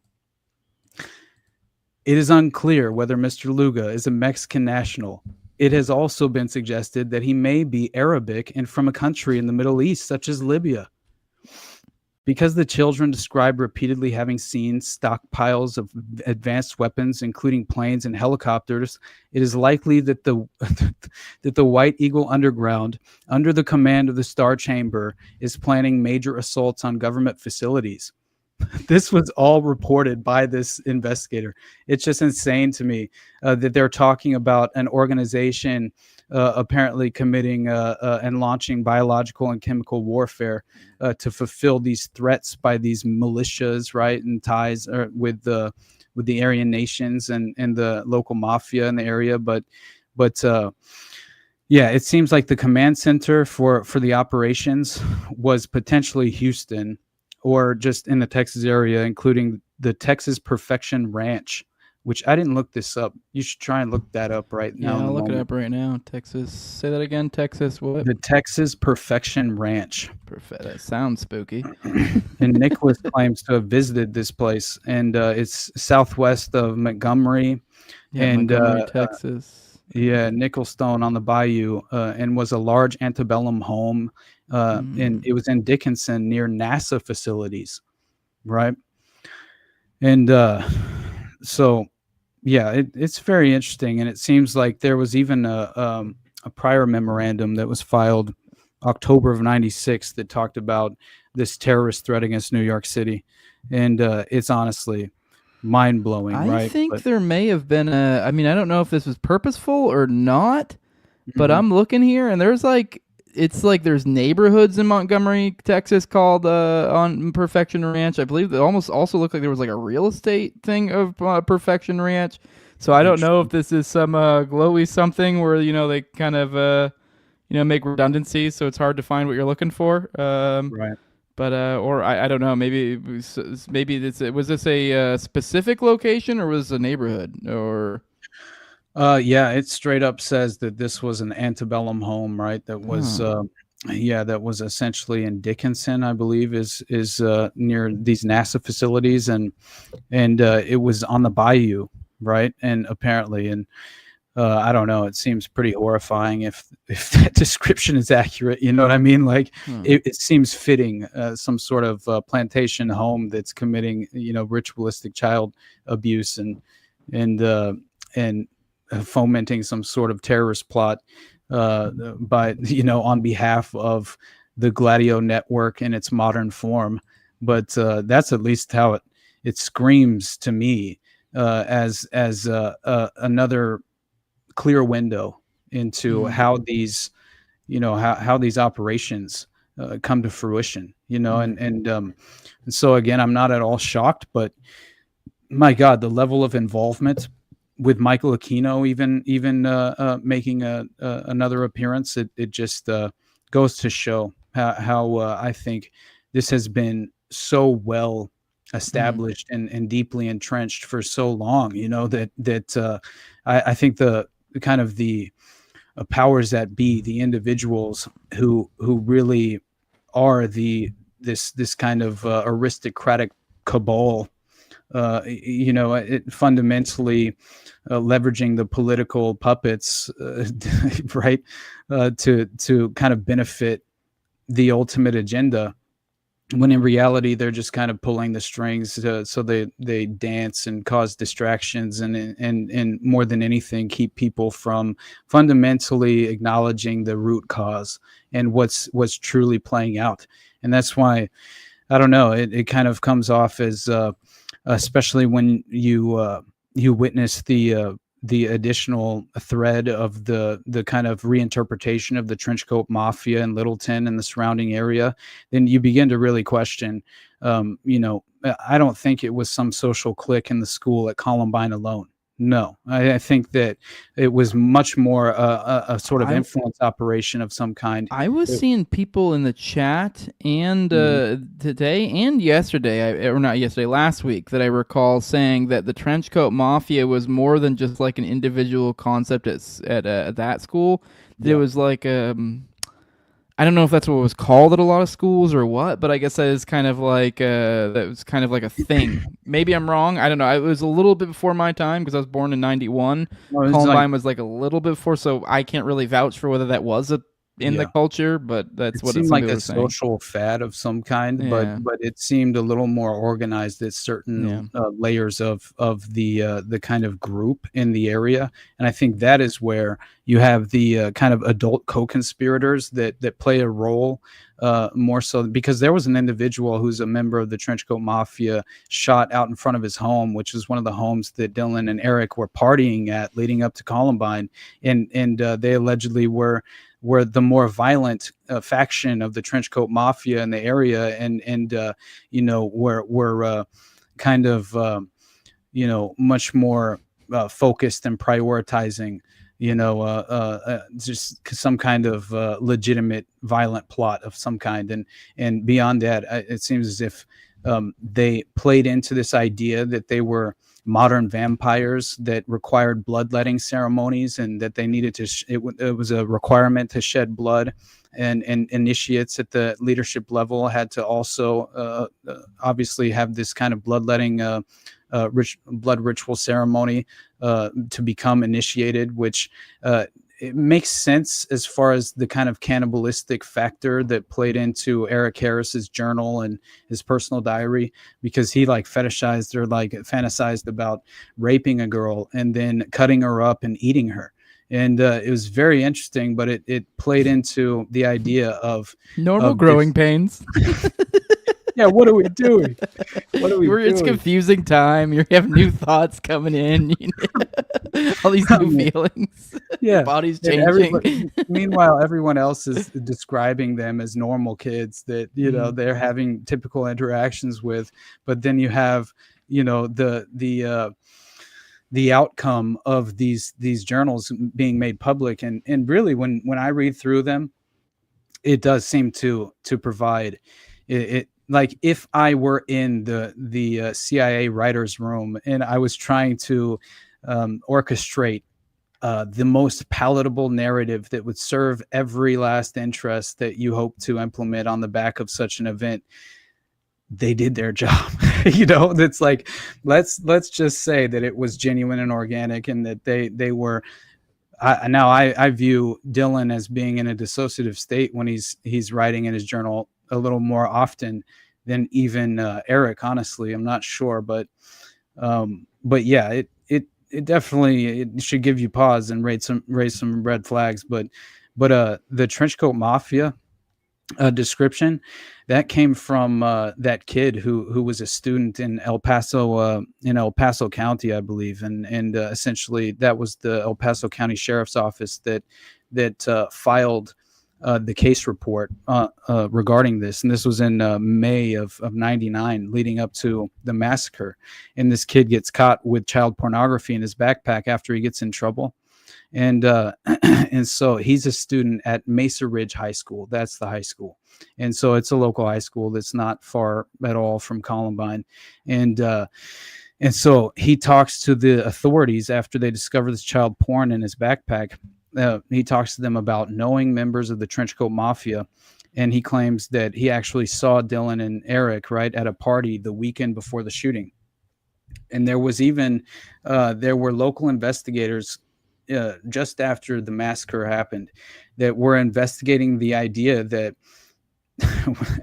that Dylan and Eric had potentially planted the bombs earlier than the official timeline, or even could have planted the bombs at the post-prom party on the Saturday leading up to April 20th, which I thought, okay, that's interesting. Every single time.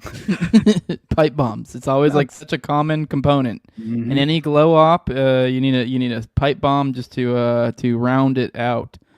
Austin, we have like probably another half hour. I think it would behoove us for this episode to perhaps bring in Jacob. We've been talking a little bit about Satanism in regards to Columbine and kind of more like a bird's eye view of it, but let's kind of get the low ground view. Let's get from the bottom. What does it look like? Probably pretty gay. But Jacob, come on in here and let us know about that embarrassing time in your life when you were in that weird gay-ass social club. So you can come on, Jacob. What's up, man?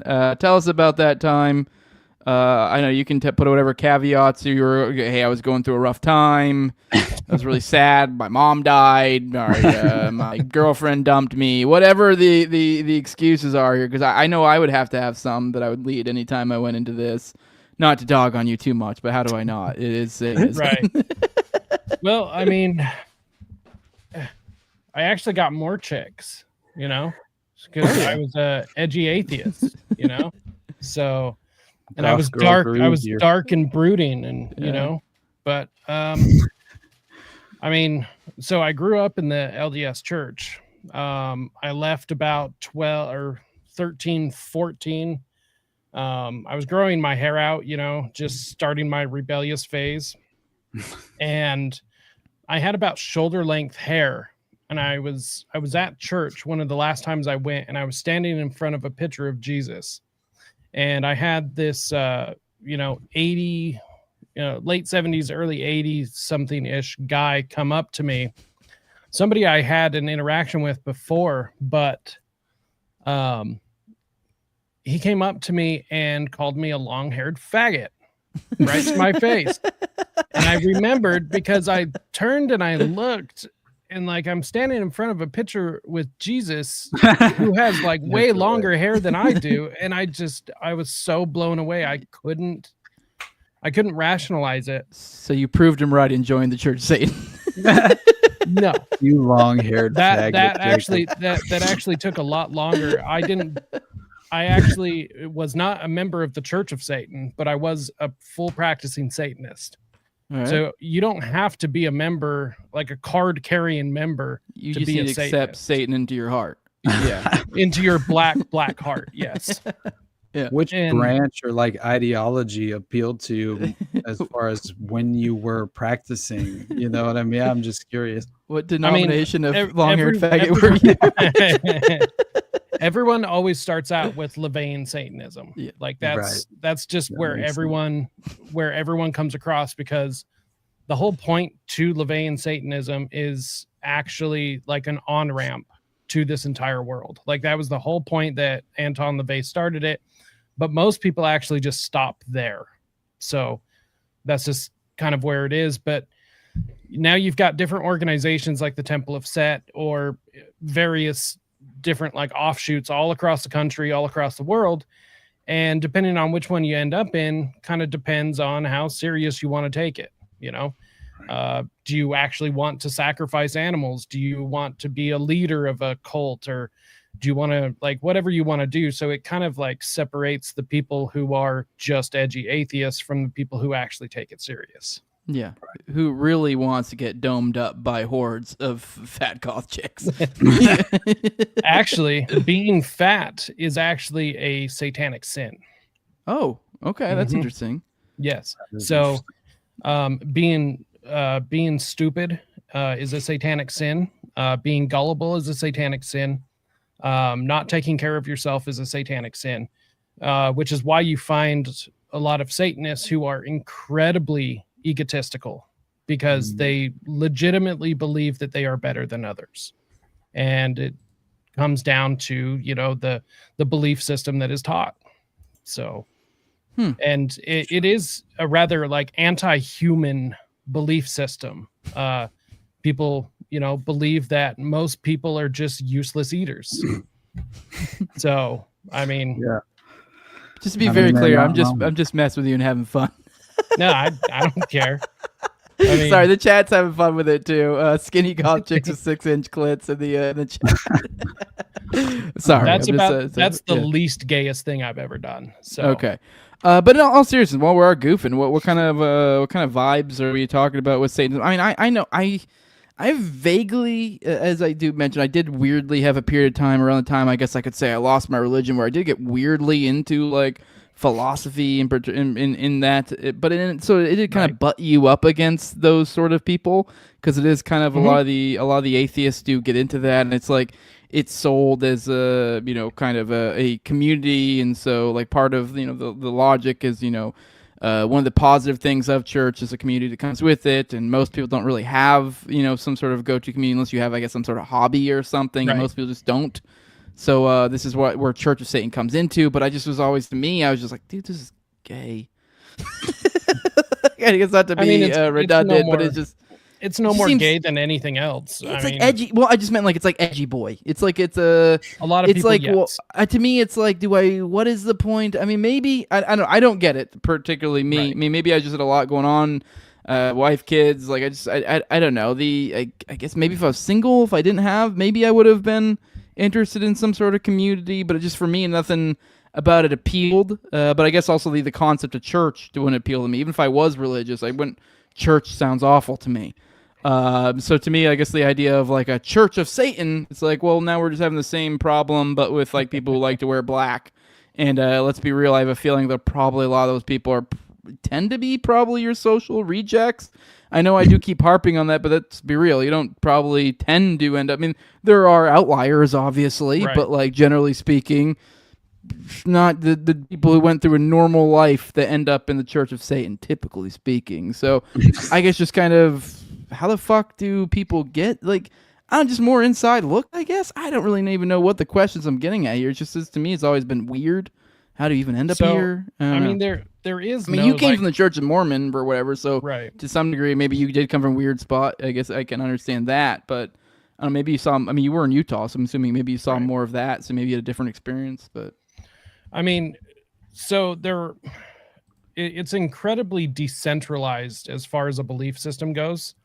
So even within like the Church of Satan, because, you know, you have the Church of Satan, you have the Satanic Temple, and then you also have Satanists versus Luciferians, and I mean, you have largely atheists, but there's also people who actually do believe in Satan as a deity.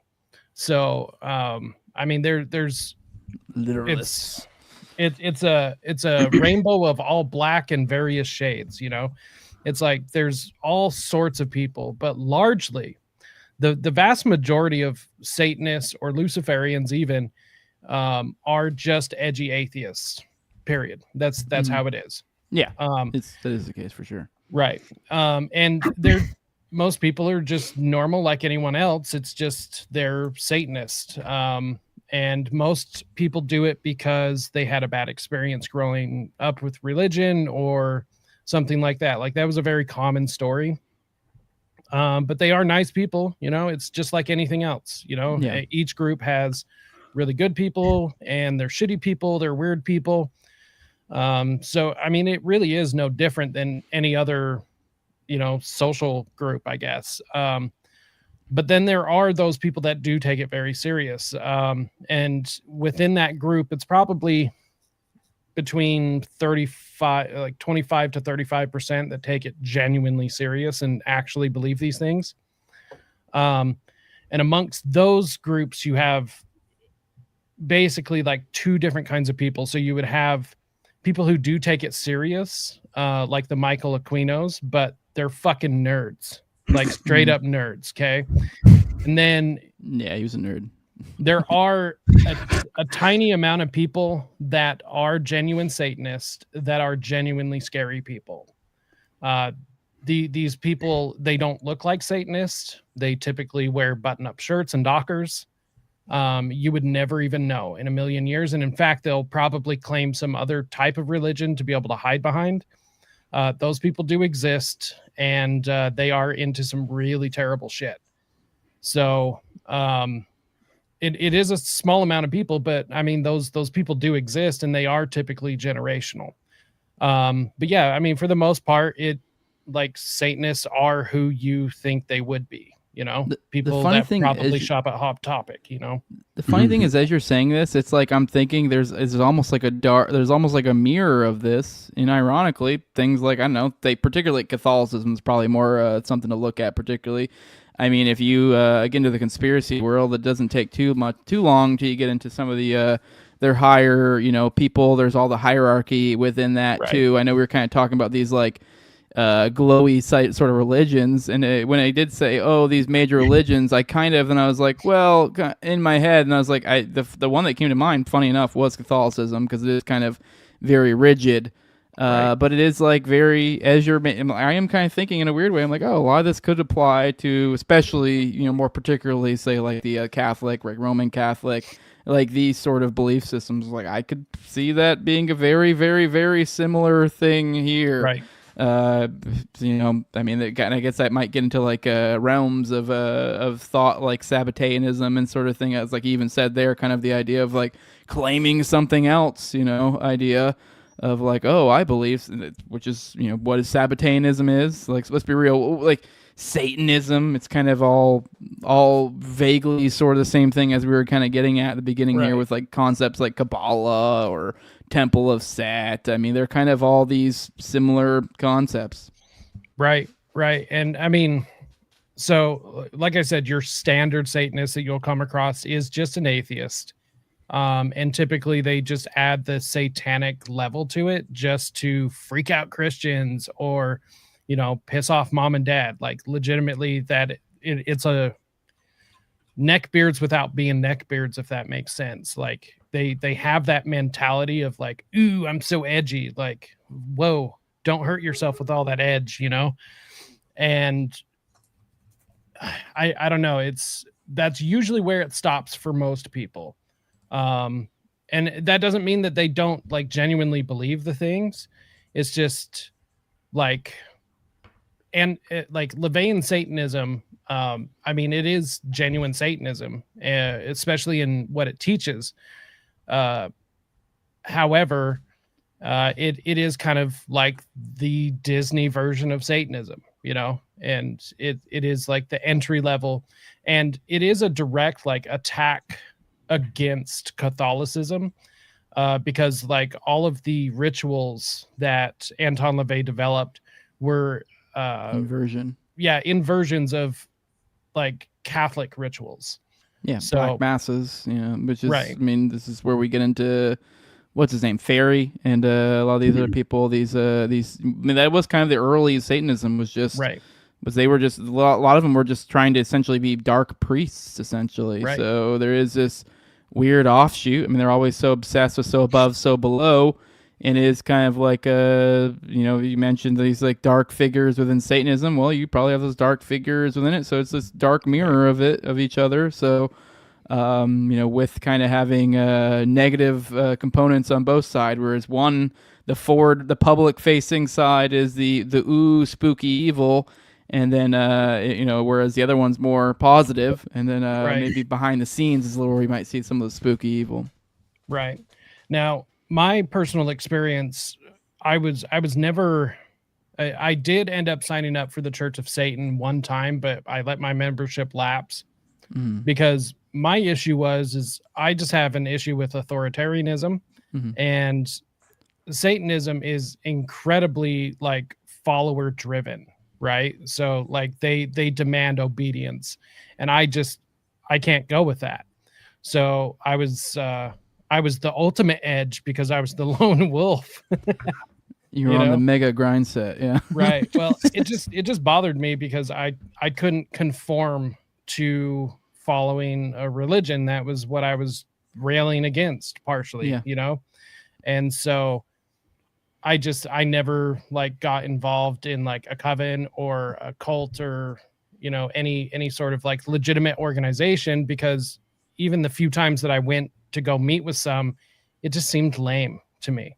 And not to mention my beliefs, even now, though, those are my beliefs between me and God, or me and Satan at the time.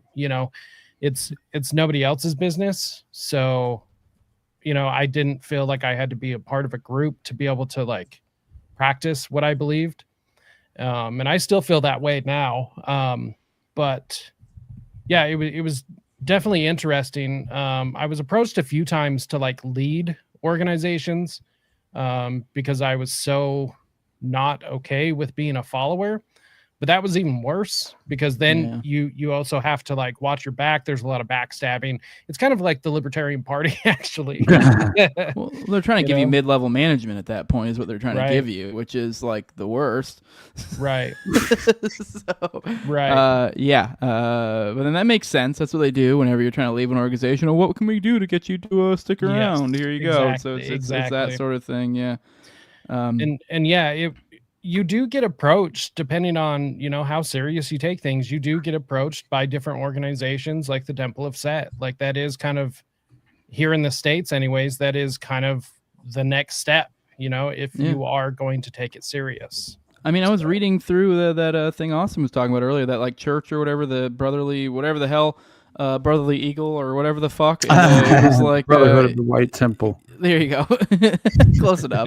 But even then they had like the 16 degrees. And then I think after that there was like 4 degrees, which were like I think the higher level or whatever. And the 6, they were even saying that it was like 4.5 years at least just to make it through those first 16 thing. And then from there, then you have to be asked to go up to the next level. So, So to your point of kind of them asking around, that's not that unbelievable that I guess they would obviously recruit from within. I mean, to some degree, I guess this is kind of a good way of understanding what when people are talking about like a feeder group, what we're talking about with say something like Patriot Front. I know I've talked about before with like Ken Silva on my show, and that's been what he said is he thinks of it as more of like a feeder group than an actual like Fed group, because I know everyone goes Feds, and you're like, well, that's kind of not entirely true. Yes and no. It's like I said, like a feeder group. It's probably like there are Feds that kind of pop in and out, but it's not necessarily, I mean, maybe at times it does or does not, but that's probably not necessarily its main function. So more so than it is just to kind of be like a herding ground. And from there we go, I like you and I like you and I like you. You're coming with me. Like that's kind of what is occurring here. Yeah. And that sounds like what's probably happening at Church of Satan. So yeah, it's a funnel for sure. And I mean, it is entirely up to you where you go, but that's the same for, once again, any social group, depending on how you move up in, whatever structure of whatever group you're a part of is entirely up to you. and it is interesting too, because there's the other side to this, like, you know, over in Michigan and stuff, the Church of Satan and the Satanic Temple are both incredibly active in politics. Typically, the Satanic Temple is actually more involved in politics, just because, like, that's the whole purpose of the organization itself. So the Satanic Temple is a atheist organization, so they don't actually believe in Satan as a deity. And so they just, you know, live out their, you know, their statements or their commandments in real life, which is also why you see things like them performing a black mass at the state capitol, or getting the statue of Baphomet there, doing the after school programs and stuff. And then on top of that, the Satanic Temple has the organization called the Gray Faction, which has basically, or not basically, it has blatantly picked up where the False Memory Syndrome Foundation left off. So they literally picked up the torch of the False Memory Syndrome Foundation and are now carrying it. And of course, they're, you know, entirely egoists. So they're thinking, or they portray it as we're doing this, you know, to save people from really bad therapists that are only trying to manipulate you and earn a bunch of money. And I mean, they blatantly deny the existence of you know, DID and multiple personality disorder. I mean, they say that it doesn't exist at all.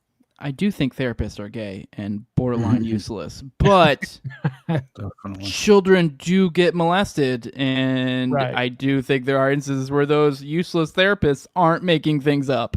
Right. And I don't think that's a crazy idea. Well, I think we're almost at 2 hours. I don't know, Austin, do you have any questions for Jacob, particularly on his time as a warlock or whatever it was he was, or whatever? Otherwise, I know we're almost at 2 hours. We've talked a lot about Satanism and all things around it, but I think we've had quite the episode. Would have been nice to have some calls. Call in next time, assholes. 1-833-722-DEAD was that 3323 for those who can't spell in numbers.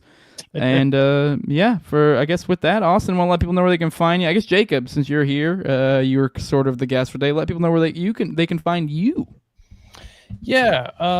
So the best place to find me is anywhere Rise to Liberty, or of course my Substack, which I'm paying a lot more attention to right now, which is called Beware the Mockingbird. I just dropped an article that was actually picked up by the Free Thought Project, which is fucking rad. That, buddy. Yeah. And this article, it's called Unmasking the PSYOP. It breaks down the media coverage of the Charlie Kirk assassination, and it breaks down all of the propaganda and the trauma-based mind control of the coverage. So it doesn't talk about who did the assassination or anything, just the manipulation that's taking place through mainstream media and even the alt media. So it's a way to educate people to be able to protect themselves. So go check that out. Instagram, Telegram, X are the best places to find me, or risetoliberty.store. Just dropped a new mind control t-shirt, a hoodie, and a long sleeve shirt because it's getting cold.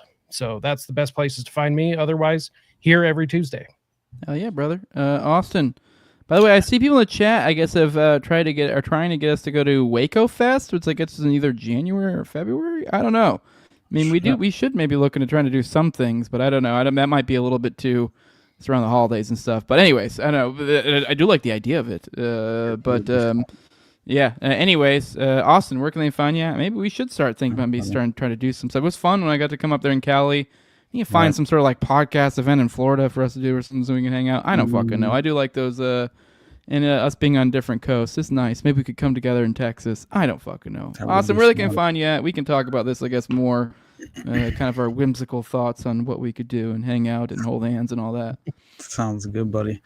Yeah, no, man. You guys already know. Just check me out at the Underclass Podcast, and keep your eyes peeled for this upcoming episode. I'm excited to get it out finally. But yeah, I don't know, man. Like the current environment, man. I mean, beyond No Kings 2.0 and Trump waging a covert war on Venezuela, I guess.